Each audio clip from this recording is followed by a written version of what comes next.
Olha só que pergunta: o que um super-herói bilionário cheio de traumas tem a ver com um filósofo espiritualista francês lá do século XX?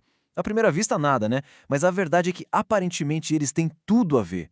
A gente vai mergulhar fundo em como o pensamento desse filósofo, Louis Lavelle, pode ser a chave, a ferramenta perfeita para a gente finalmente decodificar a jornada do Bruce Wayne, desde aquele abismo niilista até a sua redenção. Então, vamos lá. Vamos aprofundar isso aqui. De um lado, a gente tem um guerreiro, um homem de ação, totalmente definido pela dor, pelo trauma. Do outro, um filósofo, um homem do pensamento, focado no espírito. Quase o oposto, né? Mas o ponto central da nossa análise é que eles são, na verdade, duas faces da mesma moeda. E mais, a filosofia do Lavelle nos dá a linguagem, a gramática exata para a gente entender a crise e principalmente a reconstrução da alma do Batman. Ok, então como é que a filosofia do Lavelle explica essa jornada toda do Batman? Além de que a gente vai usar aqui se baseia numa ideia central, bem simples, mas muito poderosa. Para ele, a vida é basicamente uma escolha constante. Uma escolha entre duas coisas. Ou a gente se fecha no nosso próprio eu, sabe? Naquele amor próprio que isola. Ou a gente escolhe participar ativamente do mundo, se conectando com as outras pessoas. E essa ideia de participação é a chave de tudo. É o ato voluntário de se conectar, de colaborar, de ir além do próprio umbigo. E o que é mais fascinante é que a jornada inteira do Batman, ao longo de 2 filmes, desenha um caminho reto, um caminho que sai da negação total dessa participação para, no final, abraçar isso como uma nova missão de vida. É uma virada de 180 graus. Mas para a gente entender essa redenção, essa subida, a gente precisa primeiro olhar para a queda. E que queda! Vamos começar com o Batman no seu ponto mais baixo, no fundo do poço. E olha, ele não está só cansado ou amargurado, não. Ele está numa crise metafísica profunda, completamente aprisionado dentro de si mesmo. E a filosofia do Lavelle, de novo, nos dá um termo que é o diagnóstico perfeito para esse Batman, o erro de Narciso. Pensa nisso. É quando a pessoa fica tão presa na própria imagem, na própria dor, no próprio ego, que se desliga do mundo. E é exatamente isso que acontece com ele. Ele está consumido, paralisado pelo trauma dele, que se tornou um cristal, e ele não consegue ver nada além do reflexo da sua própria dor. E essa prisão interior dele, ela não é só uma ideia. Ela se manifesta no mundo físico. A arquitetura ao redor dele vira um mapa da alma quebrada que ele tem. É impressionante. Ele abandona a mansão Wayne, que é a história dele, o passado, e vai morar numa casa de vidro, totalmente estéril, isolada. É a fortaleza do ego dele. De lá ele pode observar o mundo, mas sem nunca participar de verdade. Essa frase dele diz tudo, né?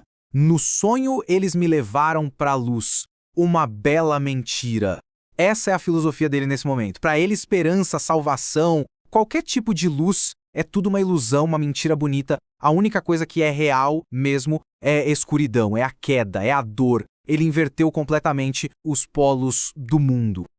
E aí a gente chega na consequência mais perigosa desse isolamento todo. Por estar tão fechado em si mesmo, ele se torna incapaz de enxergar a humanidade no outro, no Superman. Ele não se refere a ele como Clark, nunca. É sempre a coisa, o alienígena. Ele não vê uma pessoa ali, com uma história, com escolhas. Ele vê um objeto, uma ameaça que precisa ser eliminada. A lógica dele de 1% de chance de ser uma certeza absoluta mostra exatamente isso, a desumanização total. Bom, e tudo isso nos leva para uma das cenas mais polêmicas e mais debatidas do cinema de super-herói recente. Mas se a gente olhar por essa lente da filosofia do Lavelle, o famoso momento Marta deixa de ser só uma coincidência bizarra. Ele se transforma num evento metafísico, uma verdadeira onda de choque filosófica que é o ponto de virada de toda a existência dele. Então vamos reconstruir a cena. Na mente do Batman, o Superman é isso. Um alvo, um alienígena. Não é uma pessoa, é uma ameaça, um objeto que precisa ser removido do caminho. A lógica é fria, é simples, é brutal. E então, no meio disso tudo vem a frase: "Você está deixando eles matarem a Marta." Esse nome, Marta, quebra tudo. Ele não se encaixa na lógica da batalha. É uma informação que destrói a estrutura de pensamento do Batman. Porque num piscar de olhos, o objeto vira um sujeito, o alvo, o alienígena, se revela como um filho, desesperado para salvar a mãe dele. e a dor que o Batman achava que era propriedade exclusiva dele, de repente é compartilhada. É exatamente o que Lavelle chama de comunhão na dor. É o momento em que o sofrimento em comum quebra o isolamento. E é aí que o espelho de Narciso se estilhaça em 1000 pedaços. Porque, ao olhar para o inimigo, pela primeira vez em décadas, o Batman é forçado a ver a si mesmo. Ele se vê no lugar do assassino de seus pais. E essa revelação o quebra por completo. E depois de ser quebrado dessa forma, a alma dele fica exposta. E a partir daí, a missão do Bruce Wayne muda da água para o vinho. Ele abandona completamente a lógica do isolamento, da eliminação, e passa a operar numa lógica totalmente nova, a da conexão, da construção. E a prova disso está numa palavra que ele diz para o Alfred: fé. Simples assim. Fé, Alfred. Fé. Essa palavrinha marca uma inversão total na visão de mundo dele. Ele joga fora aquela certeza cínica do 1% e começa a agir com base na confiança. Confiança nos outros e fé num bem maior. E a gente vê essa fé em ação. Ele deixa de ser o lobo solitário, o vigilante da noite, para se tornar um construtor de comunidade. Pensa em cada recrutamento para a Liga da Justiça.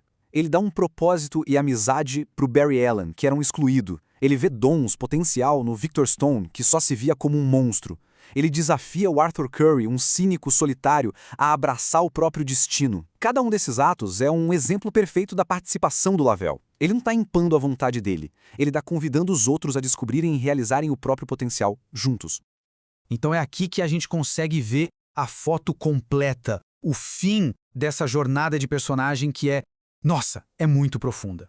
É uma verdadeira transformação da própria natureza do ser dele. E essa tabela deixa tudo bem claro, né? A jornada fica cristalina quando a gente compara os dois momentos. Ele sai de um estado em que vê os outros como objetos, como ameaças, para um estado em que vê as pessoas como sujeitos, com dons únicos. Ele troca a fonte do poder dele. Antes era o medo, a força bruta, agora é a cooperação, é a fé. É a diferença entre ter poder sobre os outros e ter poder com os outros. A crença de que o mundo está quebrado dá lugar à crença de que o mundo pode sim ser salvo. E a nova filosofia dele é resumida de forma brilhante nessa fala final. Os homens ainda são bons. Nós lutamos, nós matamos, nós traímos uns aos outros, mas podemos ser melhores. Nós seremos. Nós temos que ser. Olha que incrível. Ele não está sendo ingênuo. Ele não nega a escuridão que existe na humanidade. Mas mesmo assim, ele afirma com toda certeza o nosso potencial para o bem. É uma conclusão que, sério, parece que foi escrita pelo próprio Lavelle. Então, no final das contas, a jornada dele não foi só sobre salvar o mundo de uma ameaça alienígena. Foi sobre algo muito mais íntimo. Foi sobre ele encontrar uma nova maneira de existir dentro do mundo. Deixou de ser um drama sobre salvar o planeta para se tornar um drama sobre redescobrir o próprio lugar no universo. Não mais como um observador isolado na sua casa de vidro, mas como um participante, ativo e, acima de tudo, esperançoso. E essa análise toda nos deixa com uma última reflexão, uma pergunta para a gente levar. E se o propósito da nossa dor mais profunda não for nos quebrar? E se, na verdade, for para nos conectar? Fica essa ideia, de que talvez o sofrimento não seja o fim da linha. Talvez ele seja justamente a ponte que nos força a sair de dentro de nós mesmos para finalmente encontrar nossa humanidade na humanidade dos outros.